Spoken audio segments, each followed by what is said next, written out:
네, 여러분의 저녁 파트너 김종석입니다. 민주당 이재명 대표가 새술은 새 부대에 담아야 한다고 했는데 민주당 내 공천 파열음이 꽤 거셉니다.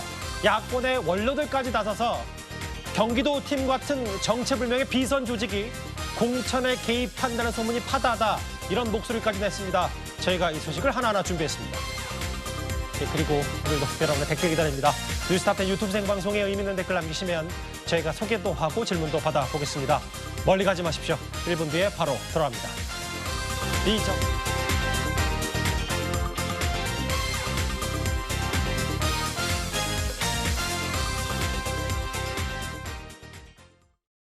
예, 오늘도 뉴스타파인 자랑하는 뉴스고수 네 분과 함께합니다.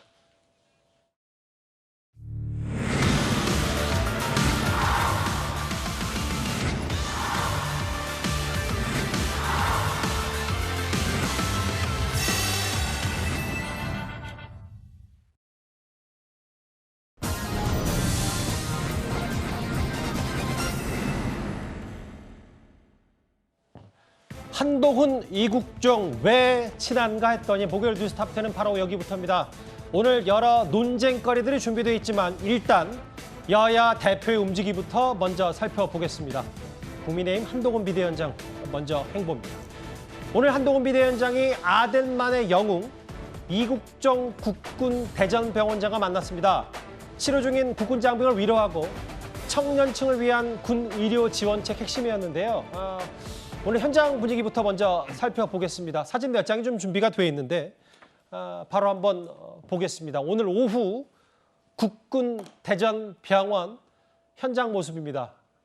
한동훈 비대위원장과 오른쪽에 이국종, 이제는 국군 대전병원장으로 불러야 되겠네요. 저렇게 귓속말도 안 오고 위원장이요. 네. 결국은 이국종 원장을 만난 한동훈 비대위원장. 이유는 아마 청년층 혹은 국군 장병 위문, 의료계 지원 방안 이런 것들이 핵심 의제였을 것 같아요. 그렇죠. 여러 가지 아마 목적이 있을 것 같습니다. 일단 군병원이라는 것은 이제 아마 대전병원이 제가 알기로 군병원 중에 꽤 큰 병원입니다. 중심적인 역할을 하는 것이고요.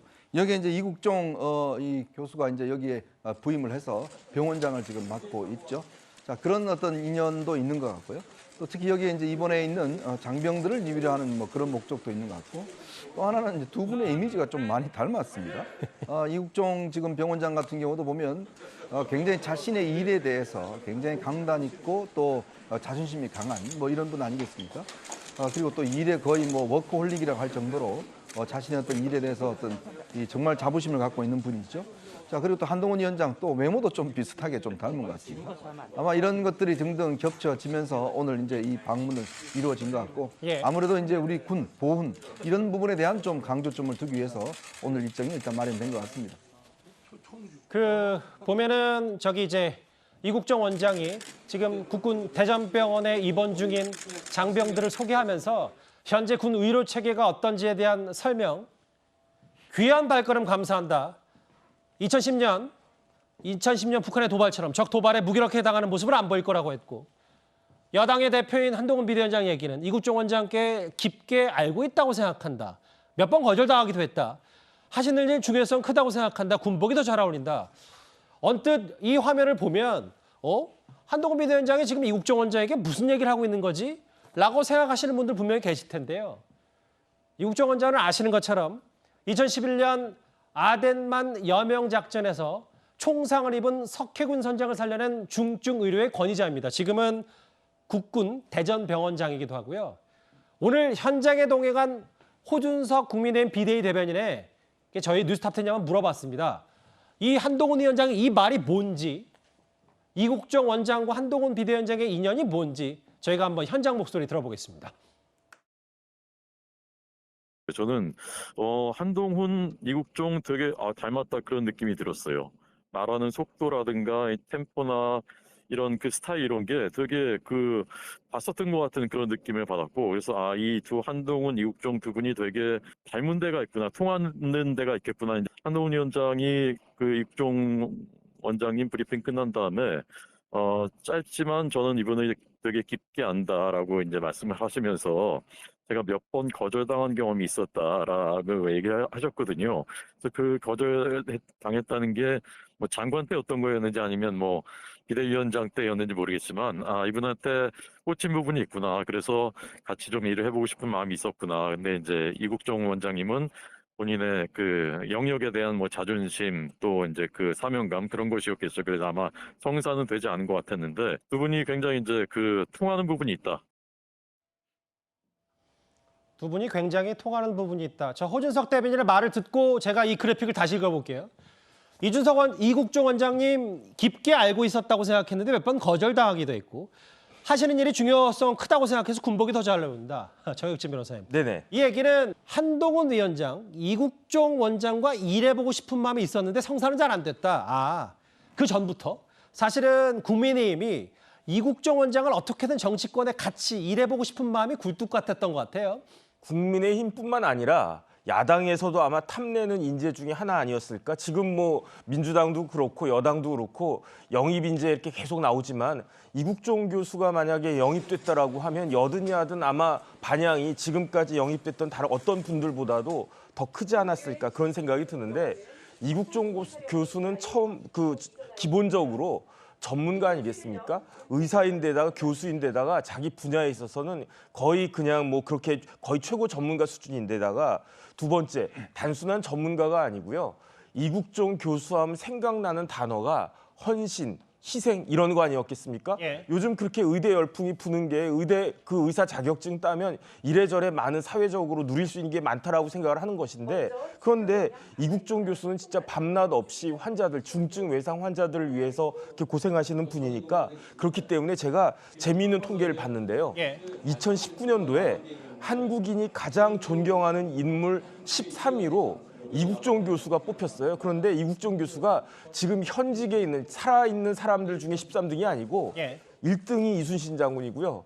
2등이 세종대왕인데 이국종 교수가 13등이었어요. 그때 대통령이 누구였느냐? 문재인 대통령이었거든요. 문재인 대통령이 몇 등이냐면 16등이었어요. 예. 그러니까 그 정도로 한국인들한테 아주 각인이 되어 있는 희생의 상징으로 헌신의 상징으로 각인이 되어 있으니까 그러니까 여든 야든 정치권에서 탐낼 수밖에 없는 그런 분이 아닌가 그런 생각이 드는데 예. 제 생각에는 이국종 교수가 뭐 정치할 것 같다는 생각은 들지가 않습니다. 그러니까 당시 현직 대통령보다도 한국인이 존경하는 인물 3계단이나 높았던 게 바로 이국종 원장이었고 그렇습니다. 그만큼 여야 할 것 없이 특히 여기 보니까 한동훈 위원장 비롯해서 그 전부터 이국정 원장이 좀 정치권에서 좀 더 큰 뜻을 펼쳤으면 하고 많이 기대를 했던 모양이에요. 이 얘기를 보니까. 아덴만의 영웅 석혜균 선장을 구했던 바로 아덴만 의료 영웅 이국정 원장. 오늘 두 사람의 현장 모습을 저희가 대전에서 영상이 지금 긴급히 들어와서 저희가 준비를 했습니다. 바로 한번 만나보겠습니다.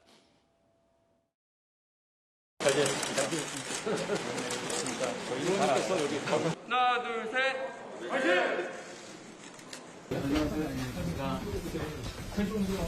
수술 받고 지금 좀 많이 호전된 상태입니다.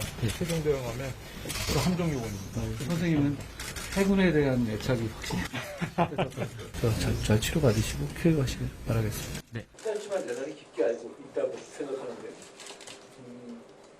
제가 또 몇 번 거절당해서 더 그렇습니다. 저희도 그 부분을 충분히 이 뒷받침할 수 있게 노력하겠습니다. 뭐 군 의료 체계나 장병 군 복지에 대해서 좀 더 뒷받침하겠다는 말 전에 한동훈 비대위원장이 짧지만 좀 강하게 인상이 있고 몇 번 제안을 했었는데 거절당했다 이런 얘기까지 직접 현장에서 했었네요. 근데 사실은 김영주 의원님 이게 한동훈 비대위원장뿐만 아니라 과거에 이게 벌써 6년 전 얘기네요.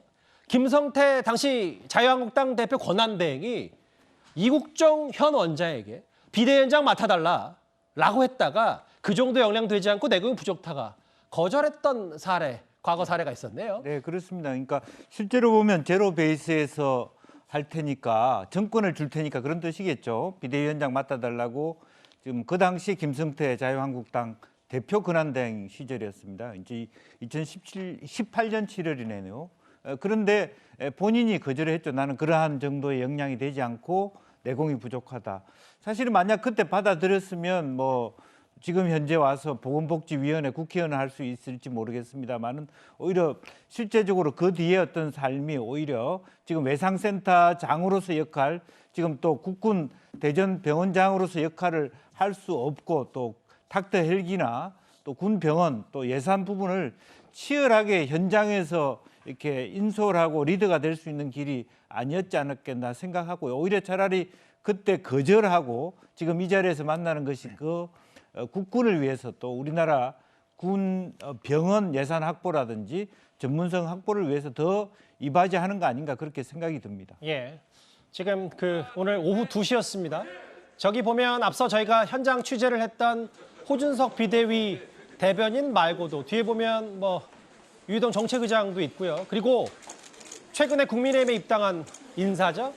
대전이 지역구인, 대전 유성이 지역구인 이상민 의원도 오늘 국립대전병원, 국군 대전병원 현장 방문에 한동훈 비대위원장과 함께 동행을 했습니다. 어쩐지 그래서 왜 좀 친하고 뭔가 인연이 있었다 했더니 과거에 저렇게 영입하려고 했던 짧지만 깊은 인연이 있었다고 한동훈 위원장이 소개를 한 바 있습니다.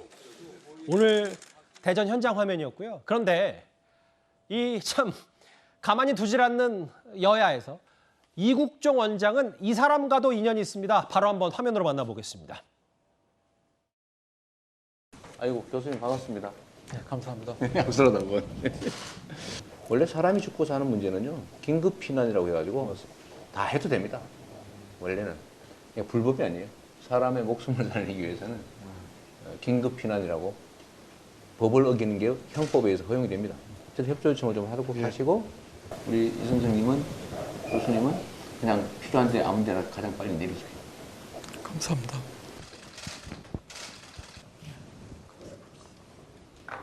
제가 이 교수님 정말 존경합니다. 훌륭하세요. 이 교수님 좀 웃으세요. 인사 웃어요 좀. 잘 안 웃으시죠 원래. 제가 잘 챙길게요. 감사합니다. 네.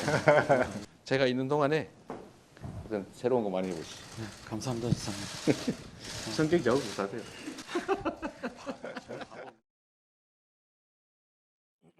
저 또한 저 당시 상황 또한 6년 전이고요. 당시 이제 김성태 권한대행이 영입 제안에서 비슷한 시점에 또 당시 이제 아주대 교수였던 이국종 원장이기 때문에 경기도지사 이재명 대표와도 당시 닥터 헬기를 두고 많은 의견을 나눴다. 경기도청에서 비공개 회동을 했고 야당의 수장이 이재명 대표, 이국종 원장도 인연이 있습니다. 네, 맞습니다. 사실 그 당시로 좀 돌아가 보면 닥터 헬기뿐만 아니고 이제 외상권역센터라는 좀 대다수 국민들이 낯선 이 이슈에 대해서 모든 국민들이 다 알고 여기에 대해서 예산이든 인력이든 모든 것들이 좀 필요하구나. 저런 것들의 힘이 어떻게 보면 이국종 교수님의 헌신을 신뢰가 있기 때문에 이재명 지사뿐만 아니라 대한민국 모든 국민이 닥터 헬기뿐만 아니라 의료에 대한 처우 개선, 여러 가지 사항에 대해서 실질적인 관심 및 예산이 투입된 시기인 것 같고요. 예. 저는 이제 지금 봤을 때 지금 윤석열 대통령도 4일 이제 어떻게 보면 내일 모레 덴마크라든지 독일의 해외 순방인데 취소 사유가 안보라고 합니다. 안보. 그만큼 안보가 중요하다면 정말 이국종 교수를 이제는 닥터 헬기뿐만 아니라 이제 국군 대전 병원장에 계시기 때문에 예. 지금 최상병권 관련해서도 지금 해병대 지원이 굉장히 낮아졌어요. 그래서 무기 지원든 예상 투입하지만 결국에 군인은 자산은 유형 자산, 그 군인이기 때문에 예. 그런 군인의 정신의 어떤 강화 그리고 처우 개선 그리고 다쳤을 때도 국가가 그리고 죽음이 있을 때도 생명의 국가가 책임져 준다라는 그런 신뢰 의미에서 이국종 교수를 만난 것은 어떻게 보면 한동훈 비대위원장께서는 여당의 비대위원장으로서 적절한 시기와 타이밍이라고 판단됩니다. 저 때가 이제 6년 전, 5년 전 화면이었고 사실 오늘 한동훈 비대위원장 만난 화면을 잠시 좀 보면 군복을 입은 사실 명예 군인이기도 했었는데 저렇게 군복을 입은 지난번에는 이제 아주대 교수 때는 의사 가운을 입었다면 이렇게 군복을 입고 공식석상에 이제 모습을 드러난 이국종 원장 모습도 참 이채롭습니다. 그런데 아까 뭐 닥터 헬기도 나왔고 여러 응급 의료 체계 얘기가 좀 나왔는데 공교롭게도 사실 올 초였습니다. 이재명 대표의 피습 당시 헬기 이송 특혜 논란이 있었습니다. 당시 한동훈 비대위원장도 왜 이 대표가 굳이 헬기를 탔는지 이렇게 최근에 되물어본 바가 있습니다. 응급 헬기 특혜가 본인이 결정한 게 맞는지, 굳이 왜 헬기 타고 가겠다고 한 것인지 제가 묻고 싶습니다. 제가 이런 질문 물을 때마다 한 번도 답을 못 들었거든요. 답을 안 하는 것도 답입니다. 민주당 분들께서 왜 의료 내로남불이라는 비난을 받는지에 대해서 생각해 보셨으면 좋겠습니다. 시민들에게는 지역의사제, 지역공공의대를 추진해 지역의 병원을 이용하라고 하더니 정작 본인들은 최고 수준의 부산대병원을 두고 서울대병원으로 가버렸습니다. 내과 의사인 저를 비롯한 부산대병원의 의료진 그리고 전국의 모든 의사들은 제 앞에 한동훈 비대위원장님께서 누워 계시든 이재명 대표님께서 누워 계시든 최선을 다해서 치료할 겁니다. 사실 이국종 교수, 이국종 원장하면 권역외상센터가 가장 먼저 생각나고 이현정 의원님. 네. 근데 그런데 올 초에 이른바 이재명 대표 헬기 이송 특혜 논란 때문에 사실 이게 좀 겹쳐 보이는 부분도 분명히 있을 테고요. 그렇죠. 그러니까 이제 이 닥터 헬기라고 하는 것은 이제 일반 소방 헬기와는 좀 다릅니다. 닥터 헬기는 이 안에서 실제 수술도 할 수 있고요. 그런 어떤 이 시설을 갖춘 헬기인데 우리나라에 제가 알기로 한 8대인가 9대 정도 있는 걸로 그렇게 알고 있습니다. 예. 특히 우리나라에서 이제 아주대와 그다음에 이제 이 부산대 여기가 가장 우리나라에서 수술도 많이 하고 굉장히 뛰어난 이제 권역 외상센터로 지목돼 있고 특히 이국종 교수가 여기를 정말 훌륭한 곳으로 만들었어요. 물론 당시에 이제 예산 문제 때문에 아주대하고도 여러 가지 갈등을 빚었습니다만은 또 헬기가 이제 여기 수시로 이제 안고 하기 때문에 주변에 또 소음 문제 때문에 여러 가지 그때 민원이 많아서 그걸 아마 그때 이재명 경기지사가 이 문제를 또 해결했고 뭐 그런 인연들이 있는 것 같습니다. 예. 자, 그러니까 이재명 대표는 이런 광역 그 외상센터와 시스템 헬기 문제에 대해서 굉장히 잘 아실 거예요. 본인이 직접 이거 도입도 추진했고 뭐 등등 했기 때문에. 자, 그런데 이게 지금 아주대병원 같은 경우는 주로 경기권, 그다음에 인천권 이쪽을 담당합니다. 왜냐하면 각 지역마다 짧은 거리에 빨리 환자들을 실어와서 치료를 해야 되니까요. 이제 그렇기 때문에 멀리 가지는 못합니다. 근데 이재명 대표가 이제 부산대 병원에 있을 때 거기는 부산대 병원은 닥터 헬기는 없습니다. 그러니까 소방 헬기가 2대가 있는데 그걸 이제 이용을 하는데요. 문제는 그 소방 헬기가 처음으로 서울까지 왔다는 거 아니겠습니까? 예. 440km를 비행을 해서 서울까지 왔는데 처음이라고 그래요. 그러니까 그만큼 왜 그러면 그때 당시에 그 외상센터가 임상 경험도 많고 굉장히 최고의 시설이고 많은 경험이 있음에도 불구하고 왜 서울대병원은 또 권역 외상센터가 아닙니다. 자, 그러면 본인이 이야기했다 그러면 옛날에 성남의료원도 만들었고 그다음에 아주대 같은 경우도 권역 외상센터는 굉장히 뛰어난데 왜 아주대를 오지 않고 왜 하필 서울대로 갔을까에 대한 지금 의문은 여전히 풀리고 있지 않는 상황이고 예. 특히 본인이 저렇게 이제 닥터 헬기의 문제를 잘 알기 때문에 저렇게 소방 헬기가 한번 떠서 서울까지 오면 만약에 그 인근에 부산 인근에 어떤 사고가 나고 환자가 있을 때 헬기 한 대가 없는 거예요. 이제 그런 문제를 알았을 텐데도 불구하고 왜 굳이 왔던가 이 부분에 대한 지금 의문은 여전히 풀리지 않고 있는 상황인 것 같습니다. 알겠습니다. 앞서 먼저 한동훈 비대위원장의 오늘 행보 이국정 원장 만나서 군 의료 체계 점검하는 내용을 살펴봤다면 오늘 민주당의 이재명 대표의 오늘 행보도 청년층과 관련이 있습니다. 여러분 반갑습니다. 성주 충북의 중심 또 대한민국의 중심 이곳에서 여러분들 뵙게 돼서 반갑습니다. 제가 평소 얘기하면 다른 분들하고 키 높이가 안 맞아서 제가 워낙 키가 크기 때문에 서울대 10개 만들기 또 서울대 10개 시대 지방 공립대들도 최소한 서울대 수준의 지원을 해줘야 된다. 저는 사실 더 해줘야 된다고 생각합니다. 차별적이라고 느껴질 만큼 지방에 대한 추가 지원, 불균등 지원이 필요하다. 차별적 지원이 필요하다. 또 청년들이 서울로 수도권으로 가지 않고도 또 원하는 만큼의 충분한 고등교육을 받을 수 있는 기회를 우리는 그런 합리적인 그리고 균형 잡힌 대한민국을 만드는 방안이 뭔지를 함께 찾아보도록 하겠습니다. 여기 우리 파란 옷 입고 계신 분도 많은데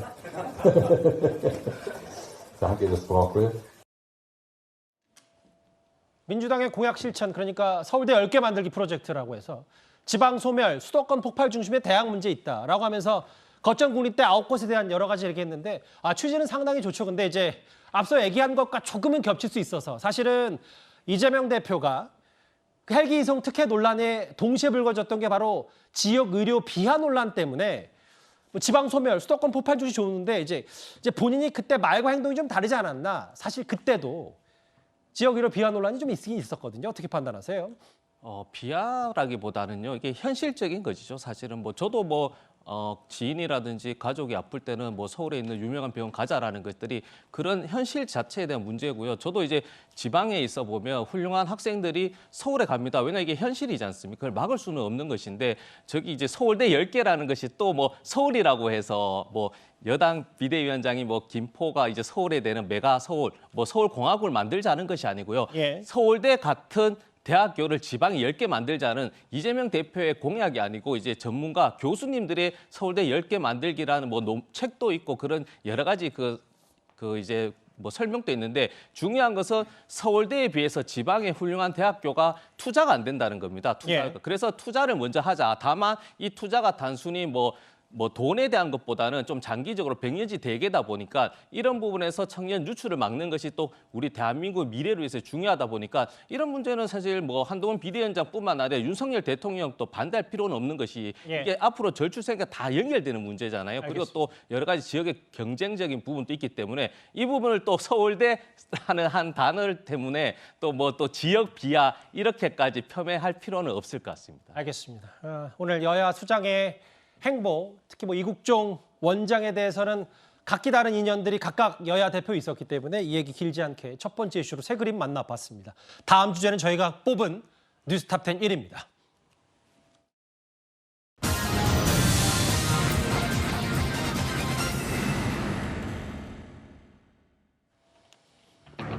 이재명 대표가 새 술은 새 부대에 담아야 한다고 최근에 말했죠. 전현직 중진 의원에게 직접 불출마 권유, 전화든 면담이든 이걸 한 걸 두고 반발들이 꽤 나오고 있는데요. 단적인 예로 불거진 게 바로 과거 잘 알았던 문학진 전 의원의 공천 배제 사례일 겁니다. 어제 오늘 야권 언론들까지 나섰습니다. 이 대표관한테 전화를 해서 형님이 꼴찌 나왔습니다 이러었어요. 형님 10% 이렇게 나왔다 이게. 응? 이렇게 얘기해서 현지 사정하고는 전혀 다른 수치다. 당의 공식 조사 결과입니다. 그분이 마지막 기회라고 생각하셔서 그런지 좀 과민하게 반응하시는 것 같은데 그 주장은 전혀 사실이 아닙니다. 이재명의 경기도 팀에서 비선으로 공천에 관여하고 있다라는 식의 의혹 제기인데요. 거기 그분들을 제끼고 꼽겠다는 분들은 이재명 대표가 알고 정진상 씨가 알고 그런 분들이죠. 그런 식의 공천을 저는 보면서 대장동 비리가 이런 식으로 일어났겠구나 생각했습니다. 이재명 대표가 하고 있는 민주당의 공천을 대장동식 공천이라고 생각합니다. 정진상 씨 같은 분이 아직도 그러니까 과거에 있었던 경기도나 성남에 있던 측근들이 아직도 저 전통 있는 공당을 좌우하고 있나라고 생각합니다. 이재명의 옥중 공천은 아닐지 몰라도 정진상의 옥중 공천처럼 되어가고 있다고 생각합니다. 파열음이 만만치가 않은데요. 먼저 이현종 의원님. 네. 이 대표 스스로도 이런 비선 개입 전혀 아니라고 하고 있는데 어제 밤이었나요? 권노갑, 정대철 등 야권의 원로들이 정체불명의 비선의 공천 개입 소문이 파다하다 이렇게 입장문까지 냈습니다. 그러니까 저도 뭐 최근에 저런 소문을 좀 들었습니다. 특히 경기도 같은 곳에서 지금 이제 문학진 전 의원이 본인이 이야기하듯이 이게 뭐 이 여론조사를 했다는 거 아니겠습니까? 그런데 지금 현재 이 지역에 본인이 출마하려고 하는 지역에 이제 경기도시개발공사 부사장이라는 분이 있는데 이 사람이 지지도가 31% 나오고 본인은 10%밖에 안 나왔다는 거예요.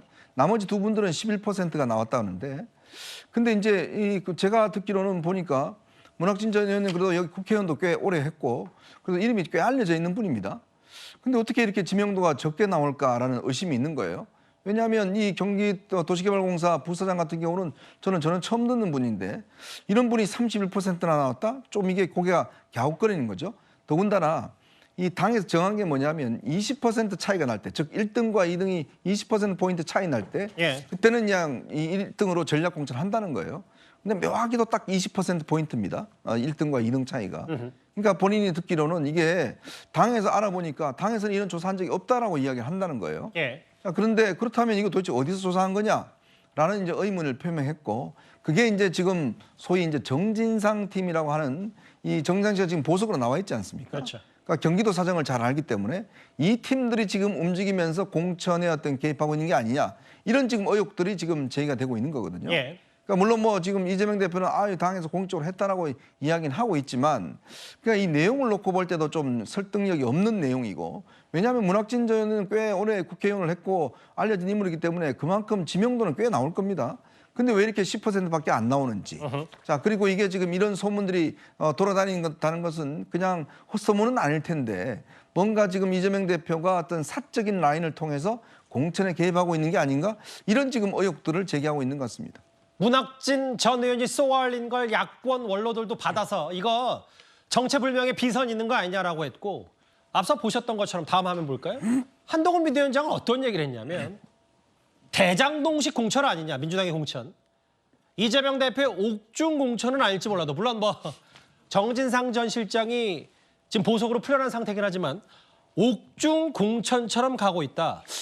김영주 의원께서는 야권 사정이 좀 밝으시잖아요. 이게 대장동식 공천까지는 아니더라도 야권 언론들이 그냥 얘기하는 건 아닐 텐데 어떻게 받아들이세요? 그러니까 이제 대장동식 공천이란 말 뜻도 결과적으로는 이재명 대표가 묵인하에 정진상 씨가 다 하는, 이런 것이 대장동 사건에 드러나는 사항인데, 그런 일들이 지금 당의 공천에서도 대장동처럼 재판이 되고 있다. 결과적으로 보석 작년 5월인가요? 4월에 보석이 되고 난 이후에 당에 돌아와서 그런 일을 하더라 하는, 소위 뭐 아직까지는 카드라 통신에 불과하지만 실제적으로 보면 이제 그야말로 어떤 경기 뭐 대한주택공사도 아니고 뭐 국토부의 어떤 그런 큰 공사 사장도 아니고 경기도의 주택공사 사장도 아닌 부사장이라는 분이 그렇게 압도적 20%를 차이 나는 그런 어떤 득표를 할 수 있을까라고 하는 부분에 있어서는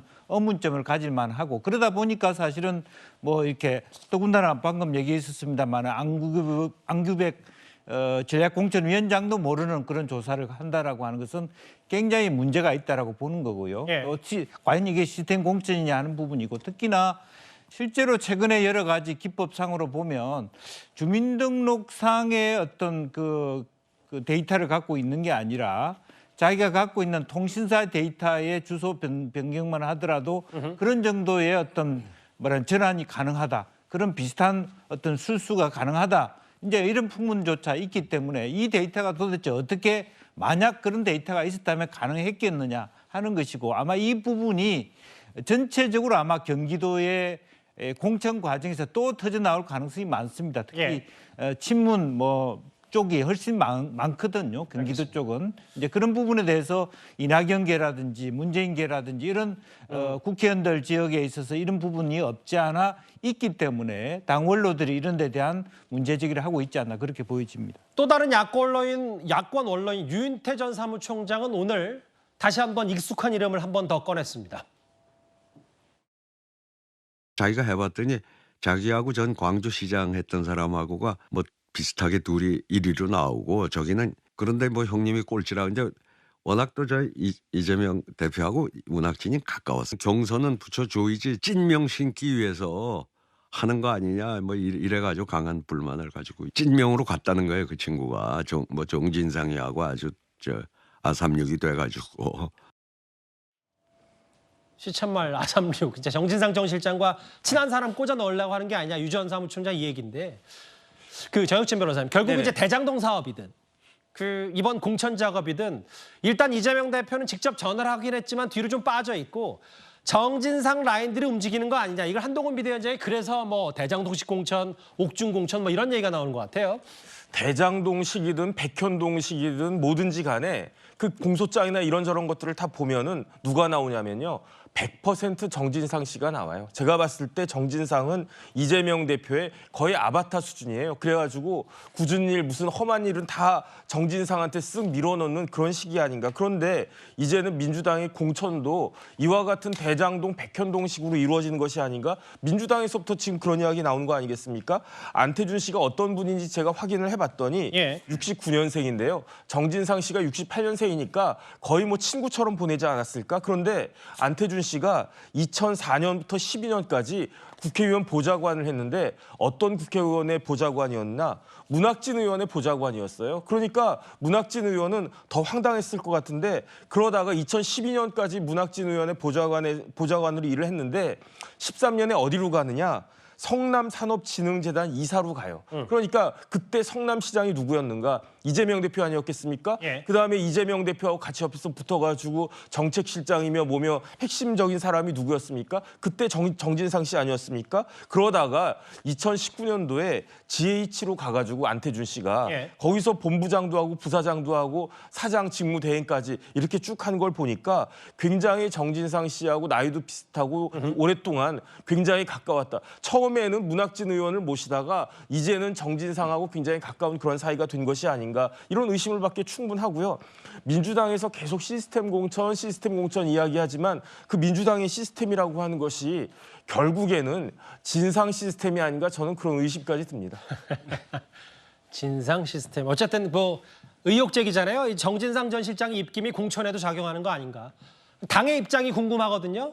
안규백 전략공천위원장 오늘 이렇게 얘기를 했습니다. 경기도 이야기를 하셨었나요, 문 의원? 나는 경기도는 자체를 몰라요. 경기도 팀 자체를 모르세요? 네, 모른다고. 그럼 전화로 어떤 이야기 하셨어요? 무슨 얘기죠? 네? 문학진 의원. 문학진 의원은 당의 다른 단위에서 연락했는가는 모르겠는데 우리 전략공관에서는 경기도 광주에 대해서 전화를 돌려본 바가 없다 이렇게 얘기했죠. 경기도라는 얘기는 한 바가 없어요. 경기도 팀이 공천에 좀 영향 주고 있다고 생각하시는지. 전혀 없다고요? 예, 영향이? 요즘 오늘 그럼 회의는 끝나고 브리핑은 예, 언제쯤 하실까요? 좀 바로 끝나고 합니다. 2층에서 할게요. 2층에서. 안규백 위원장 전혀 아니라고 하고 뭐 정체불명의 비선 실세 없다라고 얘기를 하고 있긴 한데 글쎄요, 이제 본질은 뭐냐면 공천 초반 과정부터 이렇게 파열음이 불거지는 건 이 대표로서도 꽤 부담일 텐데 어떻게 판단할까요? 근데 이제 공천을 준비하고 국회의원이 되려고 하시는 분은 뭐 재선, 3선, 5선이 아니고 낙마라든지 좀 이제 컷오프 됐을 때는 억울함이 당연한 겁니다. 이제 다른 뭐 정치권에서 이런 얘기 하잖아요. 보통 뭐 아닐 땐 굴뚝에 연기는 하지만 경선 시기나 총선 시기가 되면 굴뚝 자체도 만드는 것이 이 바닥 자체인데 예. 문제는 억울하고 그러면 저는 당내에서 일단 재심이라든지 혹은 사실 이재명 대표가 친하거든요. 문학진 전 의원이. 그러면 이런 경로를 조금 이제 비공식적으로 문제 제기를 하면 되는 것인데 저런 억울함을 어떻게 보면 풍문을 넘어서 확실하지 않은 루머를 이렇게 이야기하고 원로들이 그렇게 문제 제기를 하게 되면 저것이 자칫 전체적인 시스템 공천의 신뢰를 무너뜨리지 않습니까? 예. 저는 전략 공천과 공관위가 따로 분리되기도 하고 상호 교류도 하면서 지도부와 상호 교류를 하는 상태인데 만약에 정진상 물론 그분이 지금은 막 이재명 대표 사당하라고 놀리는데 그러면 이제 더불어민주당 꼭두각시당인데 그러면 정진상 실체가 정말로 공천을 한다고 하면 예. 그러면 공천관리위원회라든지 전략위원회 자체에서 회의 자체에서 어떻게 이게 데이터로 나오는 거지 않을까? 이 부분은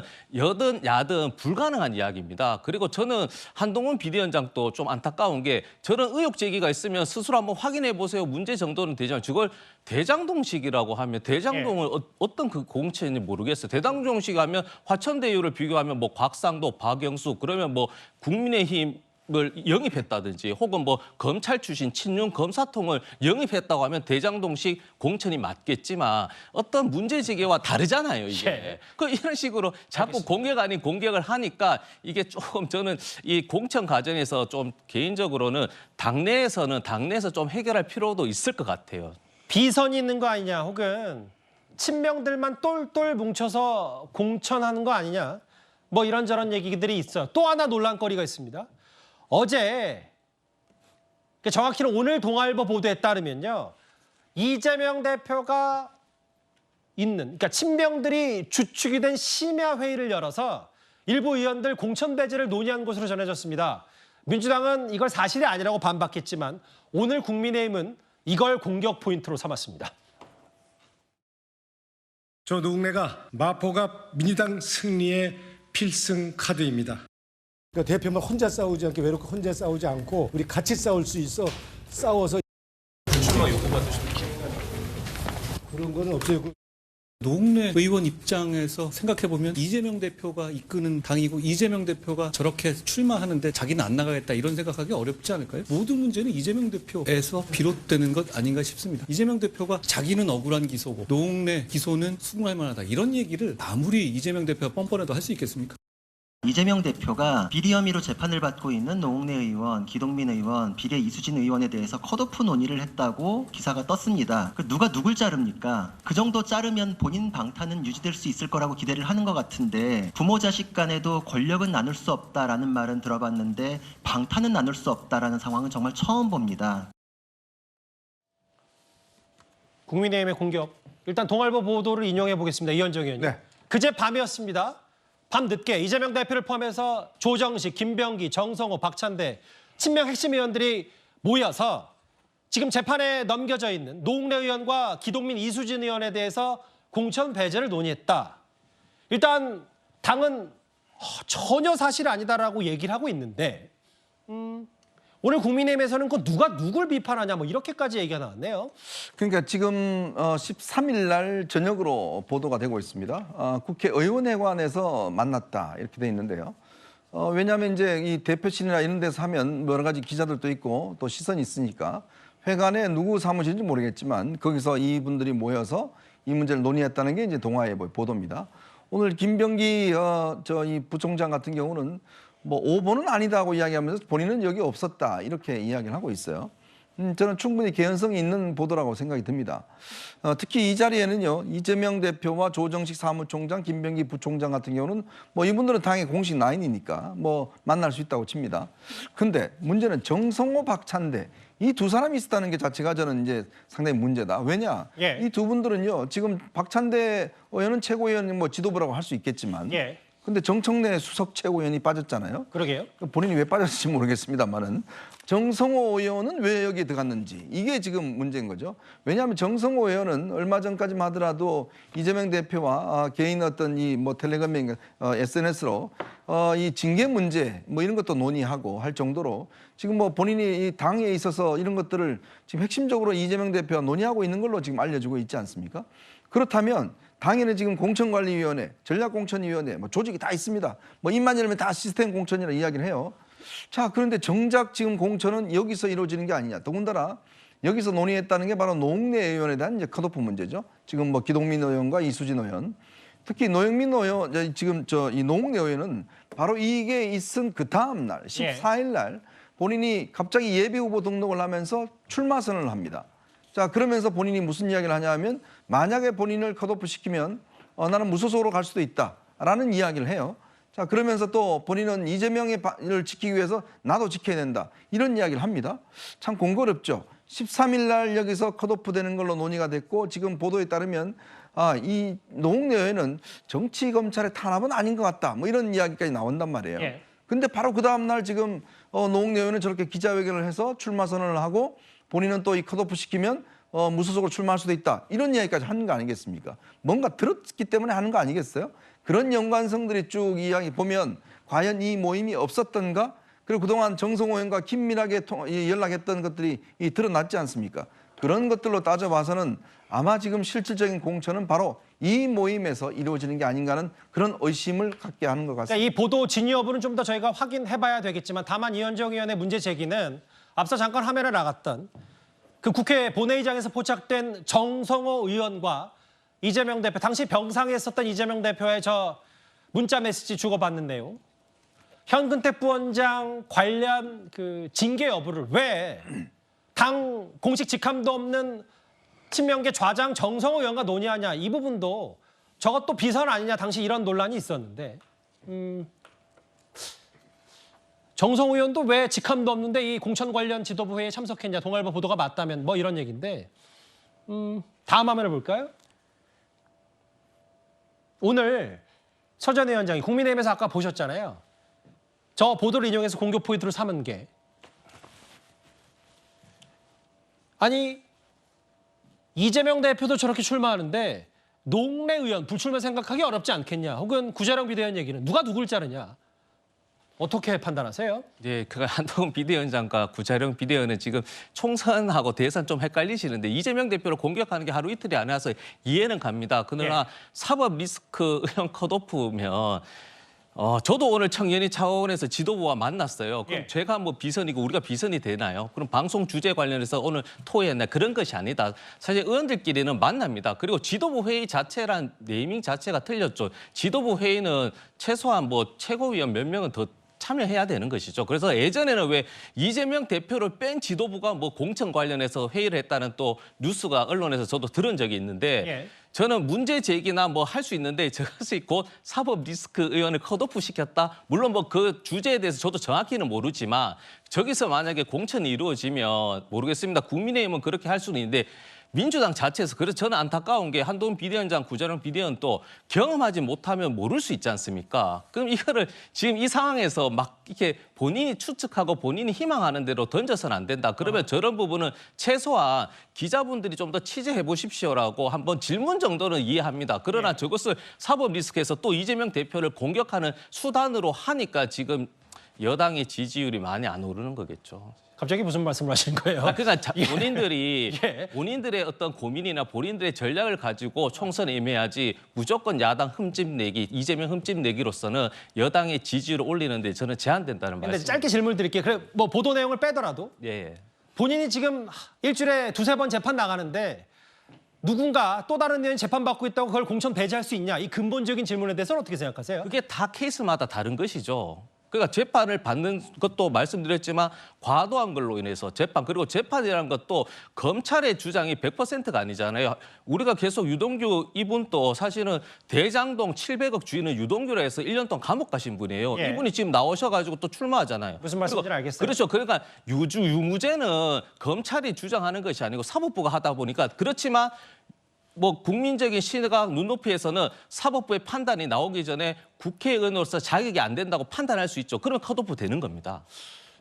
일단 알겠습니다. 제가 추가로 다시 이 주제 비슷하게 좀 질문 드릴 게 있으니까 일단 중간 잠깐만 정리하고요. 정혁진 변호사님. 네네. 일단 이 찐명들, 친명 핵심들의 심야 회의에 대해서 일단 당사자들과 민주당은 부인하고 있어요.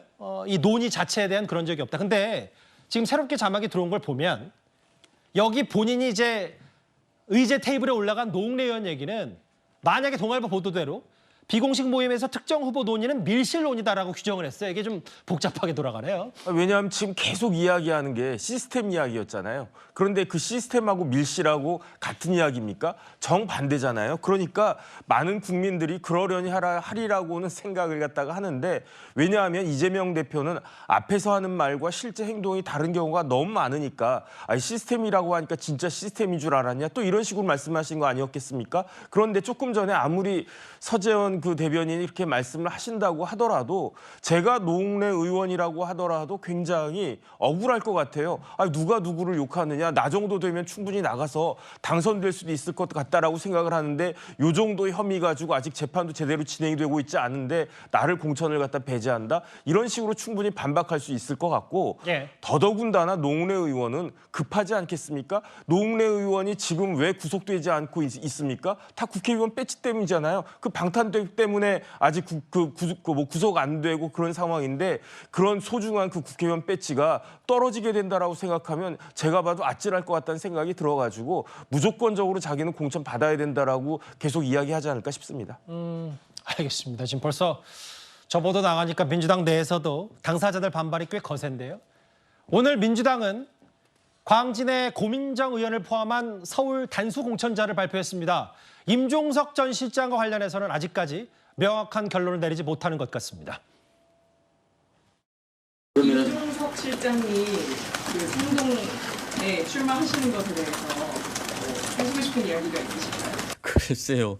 거기에 대해서 뭐 특별히 제가 가타 부타 그 지역에서 적소의 적재 인물이다 아니다라는 것은 제가 판단하기는 아직은 이른 것 같습니다. 추미애 전 장관님 전략 공천이나 좀 험지 출마냐 뭐 이런 얘기가 좀 많이 설왕설래가 이어지고 있는데요. 혹시 추 전 장관님도 어떤 공천 관련해서 거론되고 있을까요? 임종석 전 의원, 추미애 전 의원, 전현희 전 의원 이런 부분에 대해서 아직 결정되는 사항이 없기 때문에 지금 말씀드린 것은 적절하지 않다고 생각합니다. 최소한 경선 붙여줘야죠. 윤석열 총장이 저렇게까지 뜨는데 추미애 장관도 큰 책임이 있다 이렇게 보는 여론이 더 많잖아요. 그럼 우리 지금 국민들의 시각은. 서울에서 이번 총선 가장 빨리 매치업이 성사된 곳 바로 이곳입니다. 현역 고민정 의원이 오늘 민주당에서 단수공천을 받았고 어제 단수공천을 받았던 광진을 오신환 의원 이렇게 첫 번째 서울에서는 매치업이 확정됐는데 저희가 본질적으로 얘기하고 싶은 그분이에요. 친문의 고민정 의원은 광진에서 단수공천이 됐는데 임종석 전 실장에 대해서는 여전히 출마 여부가 불통하다. 이거 어떻게 받아들이세요? 사실은 뭐 제가 고민정 의원에 대한 뭐랄까 단수 공천 가능성은 좀 그 전에 김대중 전 대통령 탄생 100주년 기념식 때 그 당시에 이제 그 이재명 대표가 이제 그런 사건으로 인해서 그 자리에 없는데 홍익표 원내대표가 있음에도 불구하고 고민정 의원이 대동을 했단 말이죠. 이제 그리고 이번에 평산마을 갔을 때도 같이 배석을 하고 그런 면에서 아마 속으로 저는 고민정 의원은 아마 단수 공천될 가능성이 높지 않느냐 그렇게 예측을 했던 것이고 또 실제적으로 지역 여론도 나쁘지 않고 지역 내에서 경쟁하는 분이 한 분 계시는데 차이가 뚜렷해서 가능성이 있다라고 보여지고 실제 성동갑 같은 경우에는 뭐 지금 임익백 안규백 전략공천 위원장 말씀처럼 다른 후보 예컨대 조상호 변호사도 있을 수 있고 다른 후보하고의 변별성이 과연 임종석 실장이 얼마나 있느냐 그런 것을 아직 안 봤기 때문에 결정하지 못했다. 전현희 의원도 그렇고 추미애 의원도 그렇고 그런데 문제는 추미애 의원도 실제로 여러 가지 뭐 동작도 그렇고 송파도 그렇고 여러 군데 조사를 하고 있습니다만은 저쪽 넣어보는 모양이다. 네, 넣어보는 과정인데 실제적으로 보면 한양대 출신이기 때문에 추미애 의원도 그 자리에 겹쳐지는 부분이 없잖아 있거든요. 또 강진갑도는 성동갑에 갈 가능성이 추미애 의원도 없잖아 있다는 면에서 실제로 또 하나는 뭐 이명백 공관위원장께서 말씀하셨던 문 정부의 실패에 대한 책임을 어떻게 할 거냐. 그러게요. 사실은 방금 유인태 수석 말씀이 있었습니다만 그렇다면 임종석, 추미애 둘 다 해당될 텐데 과연 이재명 대표가 임종석에게는 책임을 묻고 추미애에게는 전 장관의 책임을 묻지 않는 그런 형태의 뭐 태도를 취할 수 있다면 그 또한 분란의 소지가 있다 그렇게 보여집니다. 이재명 대표 최측근인 정진상 전 실장까지 언급된 이른바 당 내부 파열음, 야권 언론까지 이제 정체불명의 비선 얘기를 했으니까요. 그 공천 과정 얘기가 저희가 준비한 1위였습니다. 다음 주제도 이재명 대표와 관련이 있습니다. 바로 한번 가볼까요?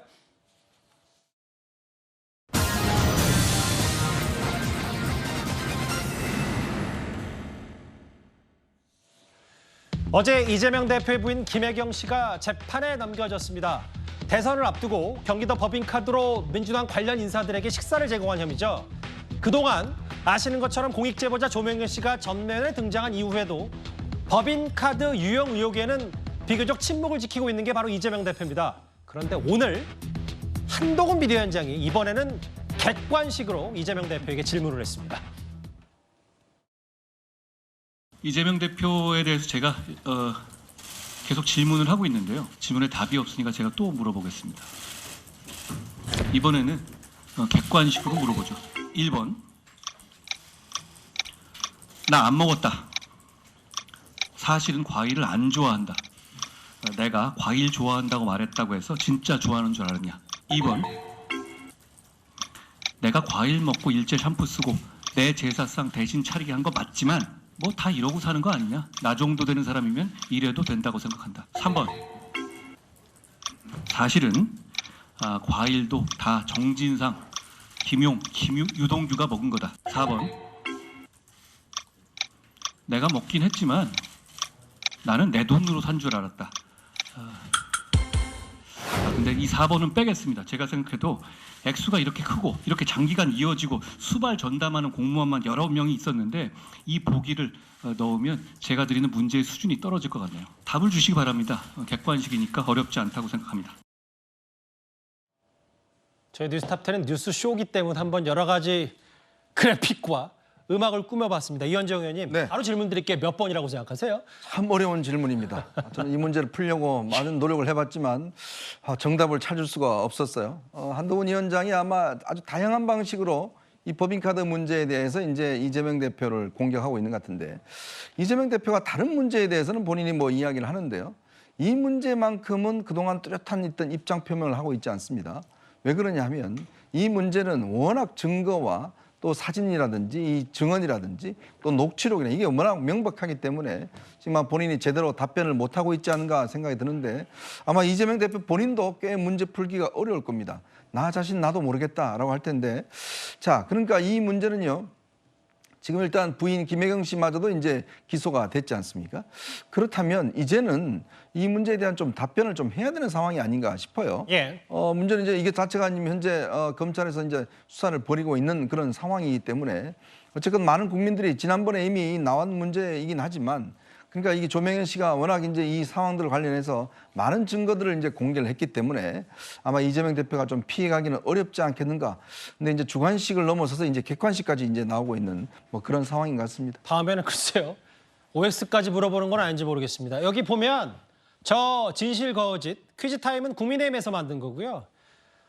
저희가 만든 걸 보면 일단 한동훈 비대위원장이 본인 스스로 사지선다 질문을 던졌다가 4번을 일단 뺐고, 나는 과일 안 먹었다. 나 정도 되는 사람은 그래도 된다. 3번, 과일은 정진상, 김용, 유동규 측근들이 먹었다. 이렇게까지 풍자해서 물어봤고, 저희도 한동훈 비대위원장이 풍자했으니까 저희도 예능 요소를 쏙 빼고 이제는 본론으로 가볼게요.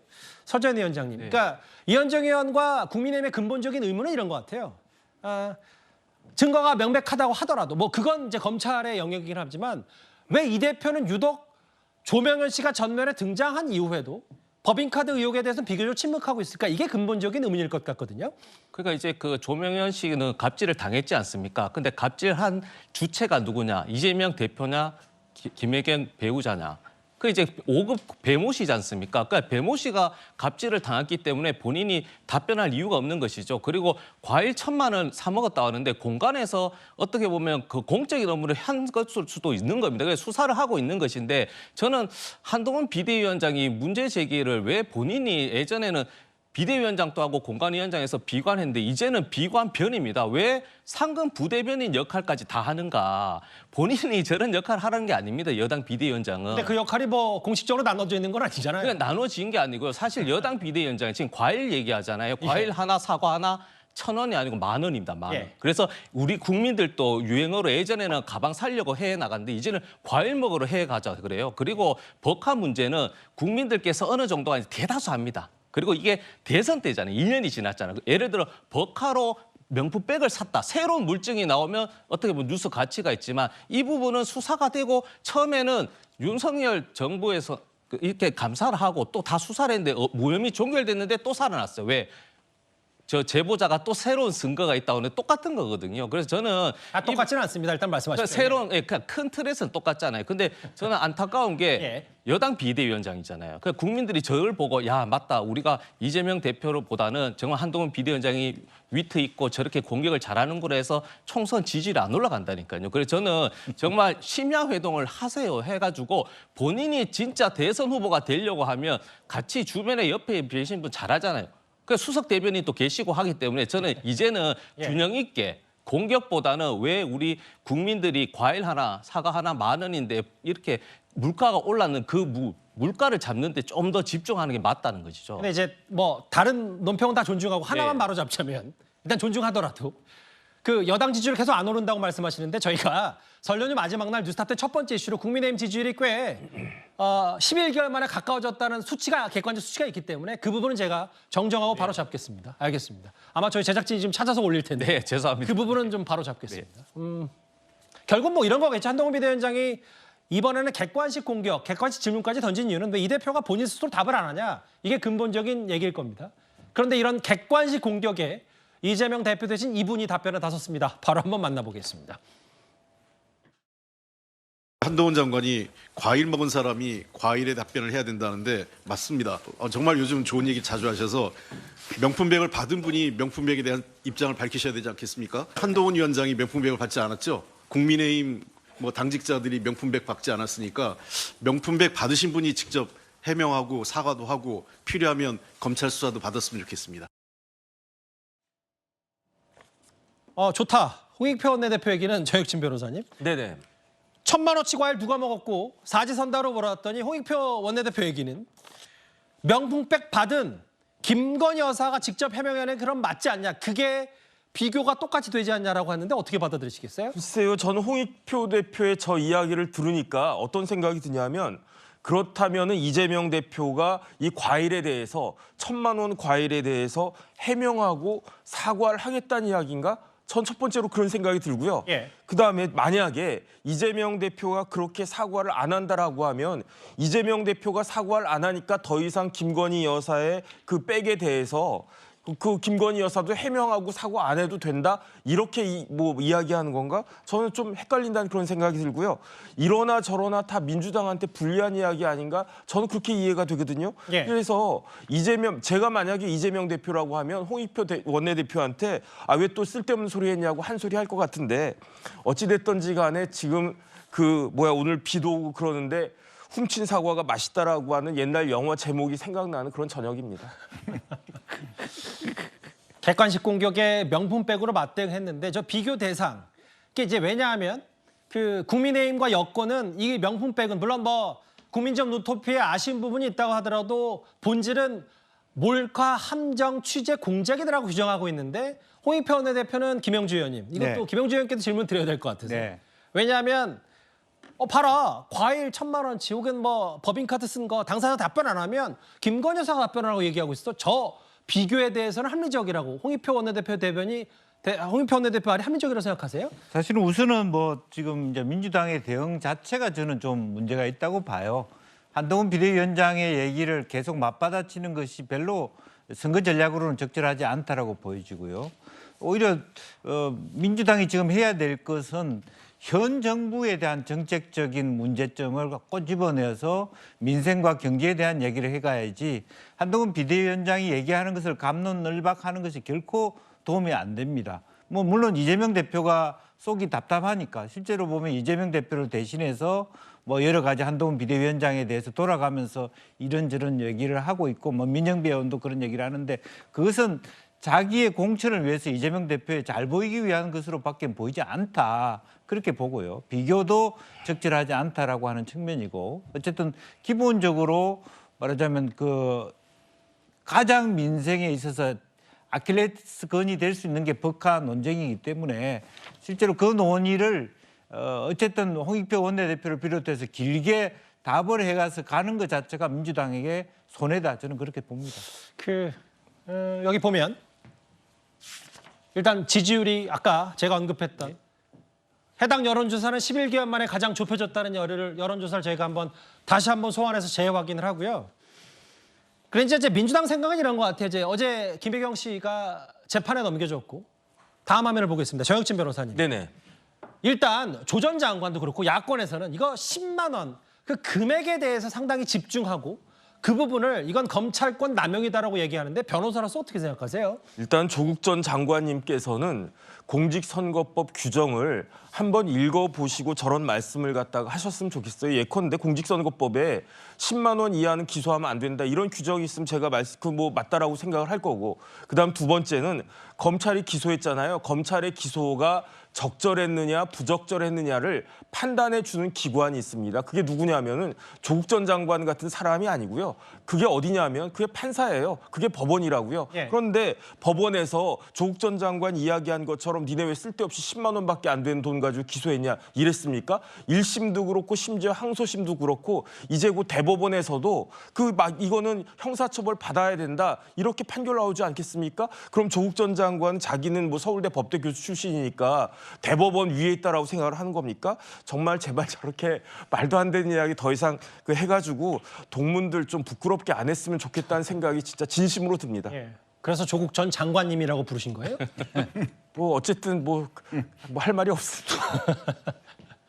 10만 원. 사실 야권에서는 계속 그 금액에 어제 정성호 의원도 비슷한 얘기를 했었던 것 같은데 알겠습니다. 한동훈 비대위원장의 객관식 공격 얘기까지 해봤고 바로 홍익표 원내대표가 김건희 여사의 그 명품백 얘기를 꺼냈다면요. 이런저런 어쨌든 이재명 대표 재판 리스크 한동훈 비대위원장 못지않게 비판하고 있는 인물이 바로 원희룡 전 장관일 겁니다. 원희룡 전 장관이 오늘 인천 계양을에 단수 공천이 되면서요. 이재명 대표의 빅매치가 성사됐습니다. 이재명 대표의 주변이 하나씩 무너지고 있고 이재명 대표의 끝이 멀지 않았다고 보여집니다. 저는 이 대한민국의 국회를 방탄용으로 쓰고 있는 국가적 돌덩이일 뿐만 아니라 지역 발전에도 돌덩이로 가로막고 있는 이것을 치워내고 국민의힘의 새로운 정치를 몸으로 증명해 보이려고 합니다. 이재명 대표도 출마 준비 중인 걸로 알고 있으니까 오늘 원희룡 전 장관이 개항을 해서 단수 공천돼서 빅매치, 물론 뭐 유동규 전 본부장도 어제 출사표를 던졌지만 명룡대전이 현실화됐고 이번 총선에서 꽤 가장 주목해 봐야 할 지역 중에 하나가 됐습니다. 뭐 이 두 사람의 빅매치는 사실 예상이 좀 됐었던 거니까 일단 이 정도로 정리하는데 화면을 좀 바꿔보겠습니다. 이현정 의원님. 네. 근데 오늘 국민의힘이 경기도권에 있는 단수 공천자들을 발표했는데 일단 잠시 뒤에 또 이 내용이 이어지지만 남양주에는 이재명 대표와 지사실 갈등이 있었던 조강한 전 남양주시장 그리고 장영하 변호사는 기억하시는 분들 많을 거예요. 경기 성남 수정의 단수 공천을 장영하 변호사 했는데 뭔가 반 이재명 인사들을 전면 배치한 게 좀 눈에 띄어요. 네, 일단 우선 인천 계양을의 대진표가 확정이 됐다고 그러는데 저는 조금 아직 확정은 안 된 것 같습니다. 왜냐하면 이재명 대표는 아직 공천을 받지 않았거든요.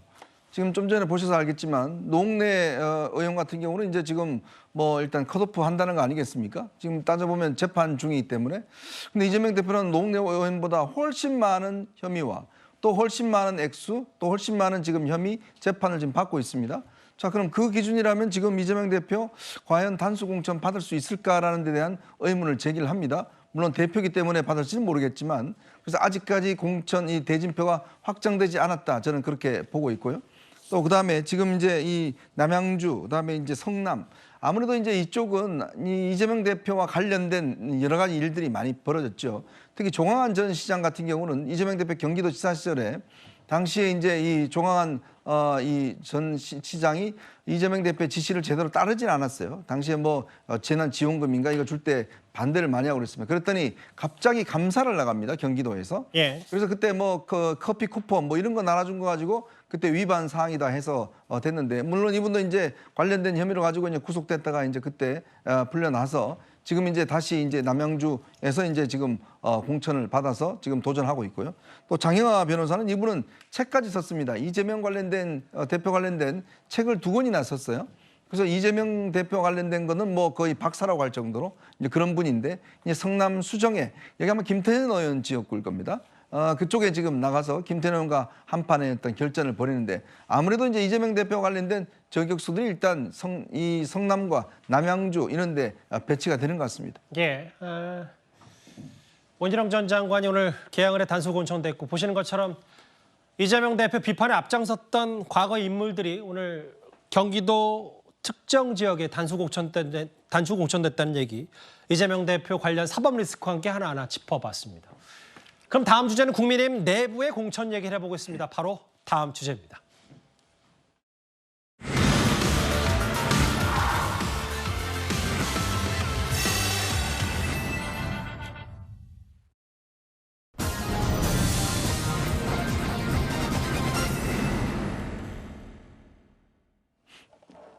저희가 준비한 3위, 용산 프리미엄은 없었다. 총선이 다가오면서 지역구에 나른 후보들 앞서 말씀드렸던 것처럼 하나하나 윤곽을 드러내고 있습니다. 그런데 국민의힘에서 초반 공천 작업 눈에 띄는 게 있습니다. 바로 용산 대통령실 출신 인사들을 쉽게 볼 수 없었다는 겁니다. 우리 비대위원장 취임할 때도 당과 대통령실이 얼마나 거리를 두느냐가 총선 승리의 관건이라는 식으로 언론에서 계속 얘기를 하는데 대통령실의 후광이라고 하는 것이 있기는 어려울 겁니다. 특혜라고 하는 건 아예 기대도 하지 말고 나 자신도 그런 걸 해줄 능력이 안 된다. 그러니까 공정하게 룰에 따라서 뛰라고 그렇게만 했습니다. 제가 처음에 공천을 저희가 할 때 보수 정당 최초의 시스템 공천을 실천한다고 말씀드린 적이 있었죠. 룰을 먼저 정한다. 사람을 생각하지 않고, 그리고 그 룰을 첫날 무조건 확정한다는 것이었습니다. 실제로 그렇게 했고요. 누가 어떻게 탈락할지, 어떤 상황이 될지 그건 전 모르겠어요. 그렇지만 공정한 공천, 사심 없는 공천이라는 점은 저희가 약속드릴 수 있어요. 오늘 서울을 제한 수도권 단수공천자를 발표했는데, 그런데 눈에 띄는 게요, 정혁진 변호사님. 네네. 전 김은혜 홍보수석, 성남 분당을, 김기웅 부대변인 인천 연수울, 장성민 전 기획관 안산 상록갑 다 결정을 보류하고 경선 가능성이 있게 됐는데, 전희경 전 비서관만 빼면은 용산 프리미엄이 없다. 이걸 좀 어떻게 해석할 수 있을까요? 제 기억에는요, 모든 정권에서 단 한 정권도 예외가 없이 청와대에는 최고 엘리트들이 가지 않습니까? 그러니까 그중에서 정치에 관심 있는 사람들이 나와서 출마하고 이런 것들은 지극히 당연한 것인데, 그럼에도 불구하고 지금 정권이라고 뭐 다르겠습니까? 대통령이 최고로 똑똑하고 최고로 괜찮은 사람을 뽑아서 일을 갖다가 하고 또 그렇게 해야지 우리나라가 잘 되는 거 아니겠습니까? 그런데 그럼에도 불구하고 1차적으로 발표된 거를 보면은 용산 프리미엄이 전혀 없었다는 이야기잖아요. 이 이야기는 뭐냐면은 대통령과 한동훈 비대위원장은 스스로 한 말을 지키는 것이 아닌가, 저는 그런 생각이 들고요. 결국은 이번 그 총선에서의 국민의힘 여당의 공천은 당에서 주도하고 당에서 이끌어간다, 리드한다. 저는 그런 모습을 국민들한테 보여주는 첫 번째 케이스가 아닌가, 저는 그렇게 생각이 됩니다. 물론 뭐 지켜봐야 되고, 뭐 일단 단수공천자만 발표했으니까 그렇긴 한데, 또 김은혜 전 수석이 성남 분당을 해서 김민수 대변인가요? 앞으로 경선 과정을 거칠 수 있는 가능성 때문에 여러 화제가 좀 됐던 것 같고, 다음 화면을 보겠습니다. 최진봉 교수님, 오늘 또 한 명. 왜냐하면 이제 좀 비교 대조가 되는 게, 민주당은 최근에 이제 어쨌든 공천 작업에서 올드보이들 이런 그 공천 물갈이에 대해서 여러 비판 목소리가 있고 당내 뒷말이 있는데, 일단 공천 배제도 하지 않았는데 오늘 김무성 전 대표가 후배들에게 길 열어줄 거라면서 공천 신청을 철회했거든요. 어떻게 보셨어요? 일단 저 이제 공천 신청을 처리하는 과정에 한동훈 비대위원장이면 연락을 하거나 얘기했을 가능성이 저는 있다고 봐요. 그런 얘기는 안 나왔지만 헌신에 감사한다는 얘기 했다고 하는 것도 일정 부분 이제 그런 용태를 좀 요청한 거라고 저는 보고요. 사실은 이제 민주당이든 국민의힘이든 뭐 이재명 대표도 마찬가지예요. 오랫동안 정치하시고 또 정치하셨다가 다시 돌아오시는 분들에 대해서 가능하면 후배들을 길을 좀 열어달라 이렇게 요청을 하면 받아들이는 게 보기에 좋죠. 저는 그렇게 생각해요. 김무성 전 대표도 어쨌든 그런 요청을 받아들였다는 점에서 긍정적으로 평가하고, 민주당도 마찬가지예요. 중진이나 이런 분들은 오랫동안 정치하셨던 분들에 대해서 이번 기회에 좀 새로운 사람들이 들어올 수 있도록 하기 위해서 길을 좀 열어달라. 대표가 요청하면 좀 맞닿지 않더라도 당을 위해서 그렇게 한다고 얘기하면 더 좋잖아요. 그런 점에서 본다고 하면 여야가 다 사실은 오래된 정치인들이 다시 나와서 소위 오비라고 하는 분들이 또 활동하는 부분에서 국민들은 그렇게 좋게 보지 않습니다. 본인들의 경륜을 후배들을 위해서 도움을 주는 쪽으로 가는 것이 맞다. 그런 점에서 본다고 하면 어쨌든 김무성 전 대표가 저렇게 이제 선택하게 된 거, 뭐 한동훈 비대위원장 요청이 있든 없든 간에 그런 모습들이 결국은 여야에 다 필요한 상황이 아닌가 하는 생각이 듭니다. 일단 국민의힘 초반 공천 작업은 뭐 현재로서는 순조롭네요. 7선 도전을 접은 김무성 전 대표에게까지 짧게 한번 만나봤습니다. 저희가 민주당과 국민의힘의 내부 예선전 얘기를 해봤다면, 다음 주제는 이 인물 얘기를 다시 한번 해보겠습니다. 바로 다음 주제입니다.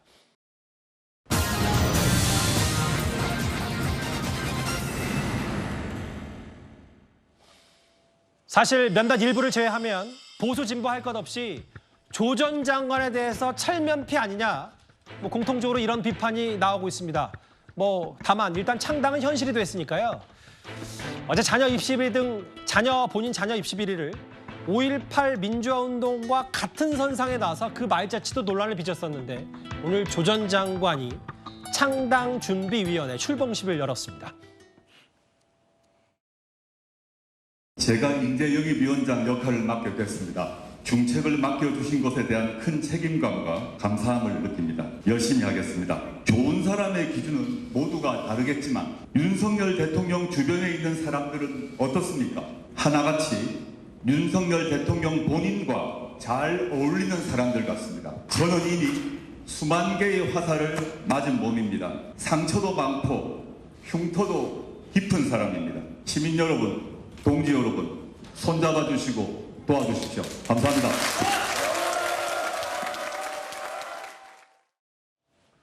조 전 장관 요즘 꽤 바쁩니다. 오늘 아예 창당 준비를 출범시켜서 본인이 직접 인재 영입위원장도 맡겠다라고 했습니다. 뭐 좋은 인재 다 이른바 조국 신당에 합류시키겠다 이건데, 근데 이제 벌써 일부 보도에 따르면 유현정 의원님, 네.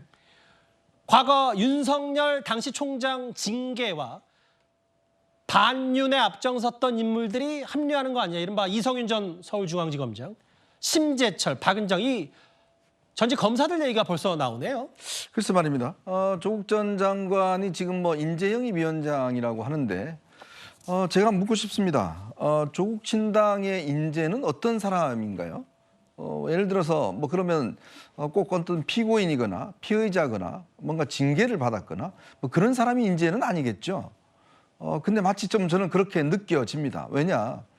그 당의 대표하는 인물이 지금 현재 2심에서 징역 2년을 선고받아서 조금 있으면 대법원에 확정이 되면 곧 교도소로 갈 분이기 때문에, 그렇다면 이 정당의 인재는 과연 누굴까라는 것에 대한 의문을 갖습니다. 특히 지금 보면 이 이성윤 전 중앙지검장 같은 경우도 지금 현재 검찰에서 징계 논의가 되고 있는 분이죠.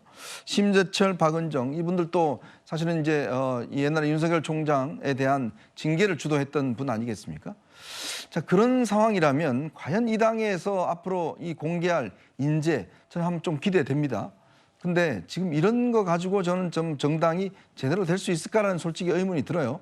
왜냐하면 지금 이성윤 중앙지검장은 전주울의 출마를 지금 생각하고 있습니다. 근데 그 전주울은요, 강성희 진보당 의원이 지금 현역 의원입니다. 지금 현재 민주당과 지금 진보당이 논의 중인 게 지역구에서의 선거연합, 즉 이 만약에 비례대표가 이게 이루어진다 그러면 그 지역에는 인물을 안 내는 걸로 뭐 이렇게 돼 있지 않습니까? 아마 그런 상황을 감안해서 이성윤 전 중앙지검장이 그냥 본인은 그렇다면 어차피 민주당이 공천 못 받을 거고 바로 이제 조국 신당 가서 공천 받을 것이다라고 이제 이야기를 하고 있는 것 같은데요. 글쎄요, 과연 이분들의 정치하는 목적이 뭘까요?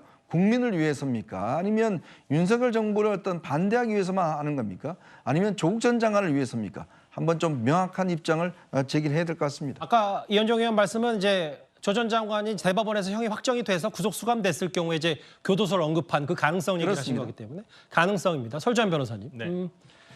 모르겠어요. 조 전 장관, 이른바 조국 신당이 나중에 몇 퍼센트 득표를 할지, 뭐 어떤 형태로 비례신당이 만들어질지 알 수 없습니다만, 아무리 윤석열 장관의 조기 종식이 목표라고 하더라도 이성윤, 심재철, 박은정 이런 사람들 영입해서 몇 퍼센트 득표를 할지, 그게 좀 더 관전 포인트일 것 같아요. 글쎄요. 저분들도 아마 좀 정치에 모르겠습니다. 이성윤 서울지검장 같은 경우에는 좀 정치의 뜻을 내비쳤으니까 저는 뭐 어디에 합류를 할지는 모르겠습니다만은, 그래도 정치의 뜻을 내비치고 또 서울중앙지검장까지 본인이 했다 손 치더라면 그래도 어떤 당선 가능성이라든지 이런 걸 좀 보고 판단하지 않을까라는 생각을 합니다만은, 그래서 조국 신당에 과연 합류를 할까, 저분들의 생각도 한번 저는 궁금하긴 합니다. 근데 어찌 되었던 간에 저는 이제 뭐 당을 만드는 목적은 여러 가지가 있을 수가 있는데, 조국 전 장관이 이제까지 걸어왔던 어떤 본인의 말이라든지 이런 걸 따져봤을 때 누군가의 어떤 그냥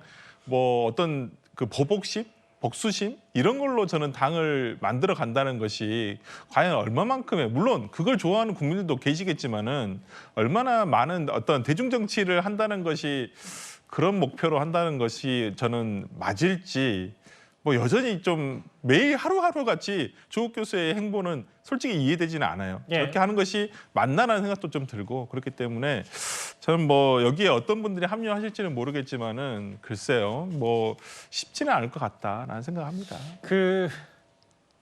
이른바 조국 신당, 조 전 장관의 신당 창당을 공식화하니까 또 다른 야권 스피커 가운데 한 명이 유시민 전 이사장이 입장 하나를 냈습니다. 일부 방송에 출연해서 과거 유시민 전 이사장, 조 전 장관에 대해서 이렇게 말한 바가 있습니다.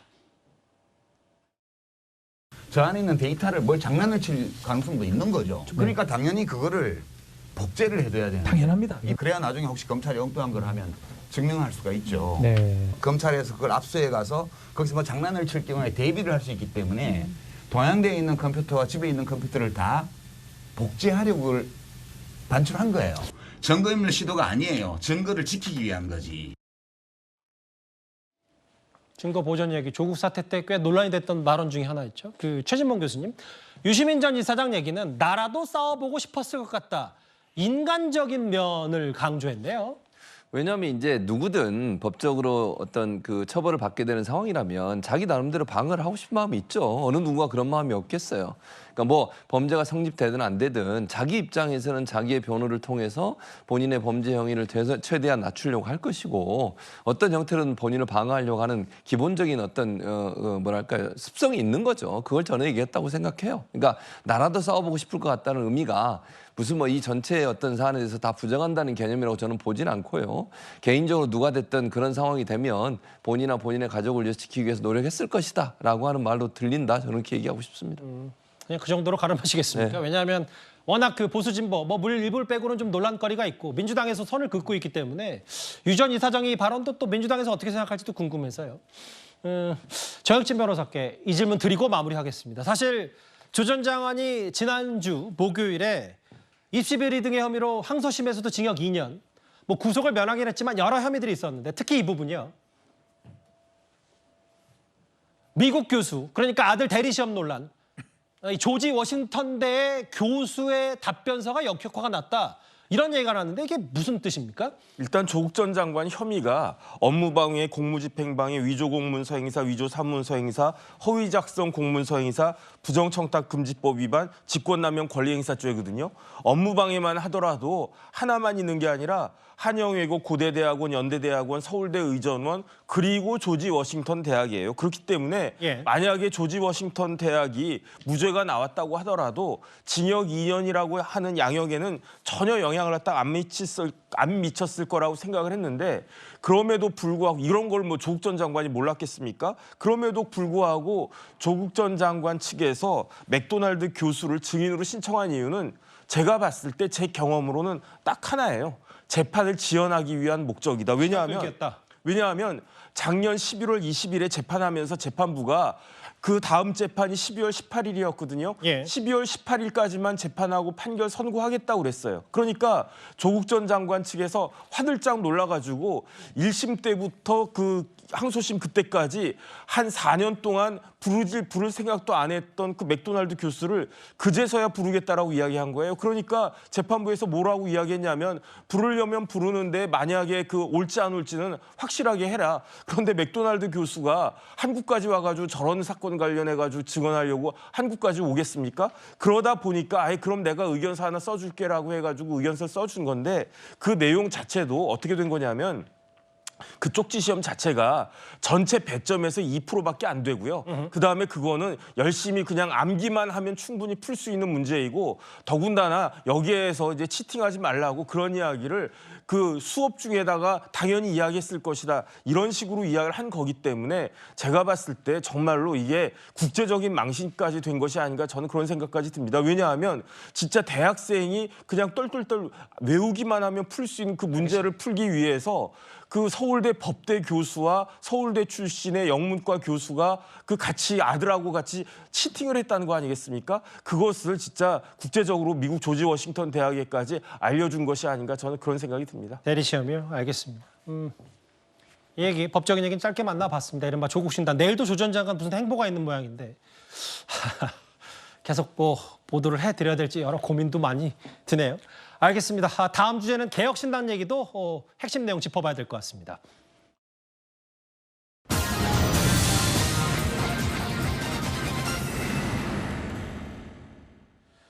어제 저희가 개혁신당이 무소속 양정숙 의원을 영입한 데 대해서 6억짜리 영입 아니냐 이런 비판 목소리가 있다는 사실 전해드렸었는데요. 그런데 여전히 당내 융합 문제에 대해선 타협이 있습니다. 일단 이준석 대표의 말 한번 모아서 들어보겠습니다.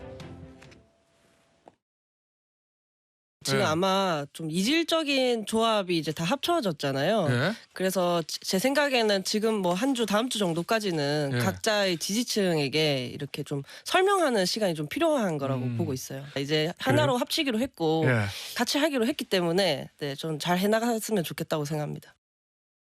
그렇게 볼 수 있는 부분도 있죠. 금태섭 의원이 주도하는 새로운 선택이라는 당과에 합당하는 과정 속에서 유호정 의원이 뭐 개혁신당의 당원이 된 것이지 유호정 의원의 사상이 아주 뭐 저희가 좋아서 아니면 또 그런 정책이 아주 좋아서 저희가 영입한 건 아니지 않습니까? 그래도 이제 4개 세력이 합당한 지 꽤 시간이 지난 것 같은데 추진범 교수님. 예. 류호정 전 의원은 합치기로 했으니까 이왕 잘해보자라고 했는데 류호정 의원 때문이다. 어떻게 받아들이셨어요? 그러니까 이준석 지금 대표 생각은 유호정 의원은 별로 그렇게 탐탁하게 생각하지 않는다는 얘기잖아요. 어쩔 수 없이 들어온 거지 본인이 뭐 정말 좋아서 합당하고 싶은 분 중에 한 분이어서 데려온 건 아니다. 뭐 데려왔다는 표현, 들어온 건 아니다. 이런 표현인 거잖아요.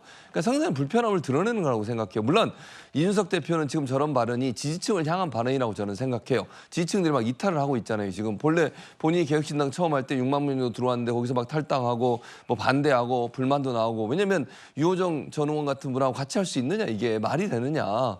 여성가족부 문제는 어떻게 할 거냐. 페미니즘 문제는 어떻게 할 거냐. 이런 문제가 계속 나오잖아요. 그러니까 이게 이질적인 사람들이 모여있다 보니까 저렇게 되는 거예요. 이준석 전 대표는 그런 걸 생각 안 하고 그럼 합당을 했겠어요? 그것도 좀 말이 안 되잖아요. 그럼 이준석 대표는 대체 뭘 이유로 무슨 이유로 합당을 한 겁니까 대체? 저런 논란이 생길 걸 이미 뻔히 알고 있었던 일이고 합당 과정에 저런 논란이 생길 건 누가 봐도 불보듯 뻔한 일인데 그것도 예측 못하고 저런 걸 했다고 하면 과연 무엇을 위한 합당이었는지 근본적으로 질문을 던질 수밖에 없습니다. 이준석 대표가 이제 류호정 전 의원의 가치관이 좋아서 영입한 건 아니다. 계속 이제 선을 긋고 있는데 이제 반면 현실적인 얘기를 해보면 설주환 변호사님 이제 개혁신당 몸담고 계시니까 실제로 중심이 이준석 대표는 개혁신당 이름, 색깔 다 가지고 모였다고 하는데 지금 보면 남색이 강해진 거 아니냐. 현직 의원들 중심은 다 민주당 출신이기 때문에 이런저런 분석들은 나오는 것 같아요. 글쎄요, 이게 참 뭐 아까도 그 최진봉 교수님이 말씀해 주신 오늘 아침 인터뷰 내용도 약간 내부에 이렇게 좀 싸움 붙이는 약간 이런 내용들이 좀 있어서 좀 우려스럽다 이런 생각을 합니다만은 저희는 뭐 꼭 어떤 지금 합당을 하기로 한 것은 어떤 기존의 어떤 민주당의 어떤 진보 그다음에 뭐 이준석 대표가 가지고 있는 보수 어떤 이런 이념을 뛰어넘어서 어찌 보면 지금의 양당 체제가 극단화되면서 보여주고 있는 어떤 이런 폐해에 대해서 제3신당이 한번 바꿔가보자. 개혁신당 그 바꿔갈 수 있는 것이 개혁신당으로 한번 만들어 가보자라는 것이기 때문에 뭐 지금 뭐 아까 뭐 민주당 쪽의 현역 의원들이 좀 많이 합류를 하고 계신 부분은 있습니다만은 그건 당연히 민주당이 지난 선거에서 워낙 대승을 했기 때문에 의원 수가 많은 것이고요. 어찌 보면 국민의힘은 TK나 PK 지역에서만 주로 당선이 됐는데 지금 국민의힘에서는 어찌 보면 이 합류를 막기 위해서 최대한 늦추고 있는 상황이지 않겠습니까? 저는 그런 부분에서라면 뭐 지금의 현역 의원 숫자가 그렇게 중요한 건 아니라고 보고요. 지금 현재로서는 어찌되었든 간에 이준석 대표를 중심으로 해서 신당은 이제 준비를 해 나가고 있습니다. 그러니까 이 대표 중심이긴 하지만 이 대표가 어떤 공식 방송에서 저렇게 약간의 이제 좀 선을 긋는 거는 좀 자제했으면 좋겠다는 게 개인적인 설변호 생각이신가요? 저는 개인적으로는 어떤 특정 인물을 이렇게 지목하면서 하는 것은 좀 이렇게 통합에 별로 바람직한 방향은 아니지 않느냐. 개인적인 생각입니다. 개혁신당에 몸을 담고 있는 설주환 변호사에게 직접 몇 가지 질문을 드렸어요. 알겠습니다. 이준석 대표와 관련된 얘기, 신당 얘기, 이른바 조국신당, 개혁신당 얘기도 차례를 짚어봤습니다. 지금까지 들어온 여러분들의 목소리를 만나볼 차례입니다. 첫 번째 댓글입니다. 스웨덴 총리는 실수로 초콜릿 한 통 사고 그날 밤 사임했다. 아마 법인카드 말씀하시는 것 같은데요. 경기도에. 개항을 선거 어떤 드라마보다 재미나겠다. TV토론 전국에 생중계라. 뭐 이재명, 원희룡, 뭐 유동규 생중계 뭐 이거 말씀하시는 것 같네요. 국정 지지를 이렇게 만들고 총선 나오다니 대통령 출신들은 반성해야 된다고 하셨고요. 검찰 출신을 받는 것도 참 이율배반이다. 조국신당 말씀하시는 것 같아요. 마지막 보겠습니다. 후배 정치인들 키우는 게 당연한 원로의 길입니다. 김무성 전 대표 얘기까지 댓글 5개 모두 감사드립니다. 다음 주제는 대한민국을 들끓게 하고 있는 이 얘기 해보겠습니다.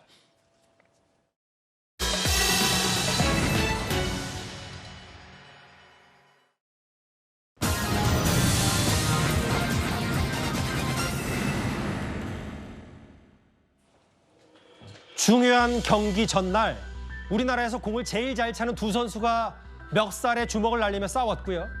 대표팀 감독과 축구협회는 이걸 구경만 하는 듯한 정말 축구팬 한 사람으로서 참담한 일이 벌어졌습니다. 오늘 축구협회가 회의 하나를 열었습니다. 클린스만 감독이 더 이상 국가대표팀 감독으로 리더십을 계속 발휘하기 힘들다는 판단이 있었고 교체가 필요하다는 의견이 전반적으로 모아졌습니다. 클린스만 감독님은 실패의 원인을 뭐라고 직접 본인은 설명을 했는지. 선수단 중에 불화가 있었고 그 부분에서는 그게 이제 경기력에 영향이 되었다. 대한민국 축구의 참 위기입니다. 최동호 평론가님. 예. 오늘 전력강화위원회가 클린스만 경질 협회 건의했는데 클린스만 감독 보시는 것처럼 화상으로 회의에 참석했어요. 예, 그렇습니다. 아시안컵 끝나고 선수단과 함께 입국을 했죠. 그리고 이틀 만에 자택에 있는 미국으로 갔습니다. 이 전력강화위원회가 열린다는 사실을 알고 있음에도 불구하고 예. 협회와 협의하지 않고 임의로 미국에 들어갔거든요. 결국 이 전력강화위원회에는 화상으로 참여를 했고요.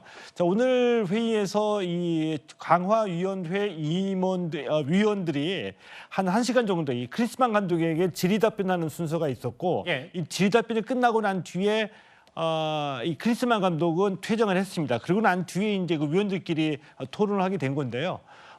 이 국민들의 그 비판하는 지점도 모두 다 얘기가 거론이 됐고요. 마지막 순간에도 이 클린스만 감독은 실망감을 안겨줬습니다. 아시안컵 실패의 원인 선수들 탓으로 돌렸는데 그런 선수들을 하나로 모아가지고 성적 잘 날 수 있게 훈련시키고 팀 분위기 만들어가라고 임무를 준 장본인이 바로 이 감독이죠. 선수 간에 사이가 좋지 않아서 경기력이 안 좋았다.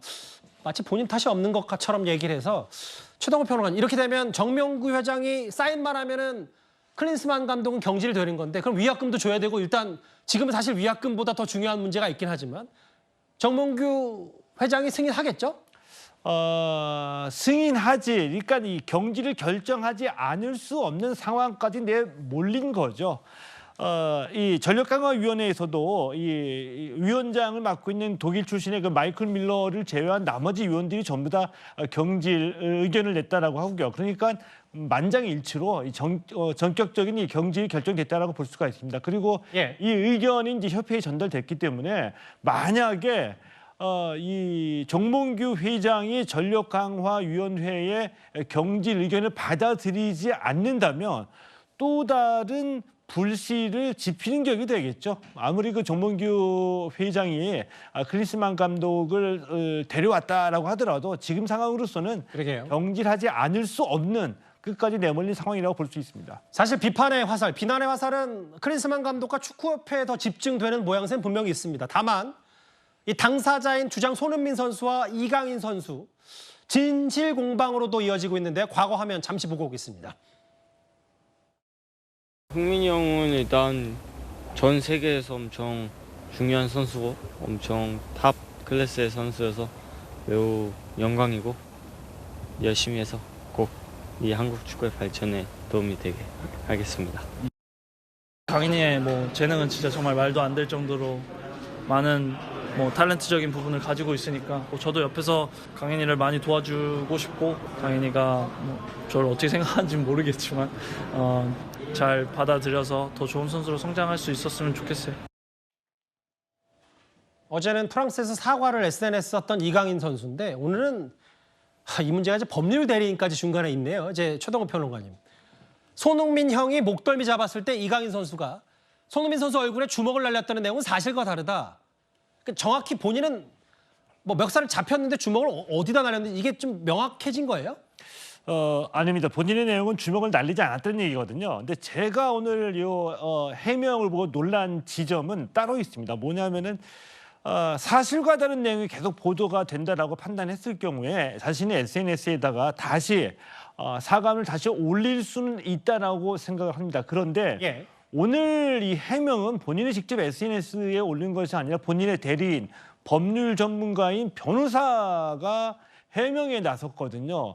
이 얘기는 이강인 선수가 지금 이 국면 그리고 이 본인의 이 사건을 어떻게 바라보는지를 보여준다라고 보는데 추후에 사실과 다른 보도가 이어지거나 이 사실과 다른 내용으로 비판하는 축구 팬들이 있으면은 법률적인 행위에 나설 수도 있다는 뜻이 될 수도 있다라고 보고요. 그리고 추후에 본인에게 쏟아지는 비난과 비판을 사전에 차단하겠다는 의지를 좀 보여준 것이 아닌가라고 생각이 드는데 이런 지점은 꼭 이 변호사의 이 법률적인 조언보다도 선수들끼리 해결할 수 있는 문제이고 이런 면에서 더더욱더 좀 안타까운 마음이 들고 이런 판단이 오히려 화를 더 자초할 수도 있다라는 생각이 들기도 합니다. 지금이어서야 더 재조명되는 게 바로 지금 오른쪽 화면이에요. 요르단전은 4강전에서 이 0대2로 참패한 이후에 손흥민 선수가 글쎄 뭐 어떤 생각인지 저도 정확히 알 수 없습니다만 화면상으로 봤을 때 이강인 선수 앞에서 저렇게 탈구된 손가락, 붕대를 푸는 모습 시사하는 게 있을 텐데 이강인 선수는 사실 어제 그 SNS 사과를 보면 저는 지금 상황은 누가 얼마나 잘잘못을 따질 문제는 아니라고 생각하면서도 이강인 선수가 어제 SNS 사과문은 이제 팬들과 국민들에게 사과를 했지 손흥민 선수에게는 사과한 게 아니다면 본인은 억울하다는 걸 지금 이강인 선수 측은 계속 강조하고 싶은 모양인 것 같아요. 이강인 선수 최초의 SNS에 올린 이 사과문에서 손흥민 선수를 언급하지 않았죠. 정상적인 사과라고 한다면은 예를 들어서 그 내용에도 이 국가대표로서의 자부심을 얘기를 하긴 했었는데 어제 SNS에 올린 내용의 첨부해서 흥민이 형과는 직접 얘기해서 모든 것을 풀겠다라고 이 정도의 내용이 들어가는 게 정상이었다라고 보는데 그 내용이 빠져 있습니다. 조심스러운 얘기가 되겠지만 이강인 선수가 그 10살 때 스페인에 잘 아시는 것처럼 축구 유학을 떠났거든요. 그래서 스페인에서 축구를 배우면서 스페인에서 성장을 했습니다. 어떻게 보면 이 감정과 정서도 유럽의 그 정서와 감정을 갖고 있을 수도 있다고 생각하거든요. 알겠습니다. 파장에 파장을 낳고 있는 클린스만 감독 경질 위기에 몰렸습니다. 알겠습니다. 목요일 뉴스탑10 준비한 소식은 여기까지입니다. 곧바로 뉴스A가 이어지니까요. 많은 시청 바랍니다. 여러분 고맙습니다.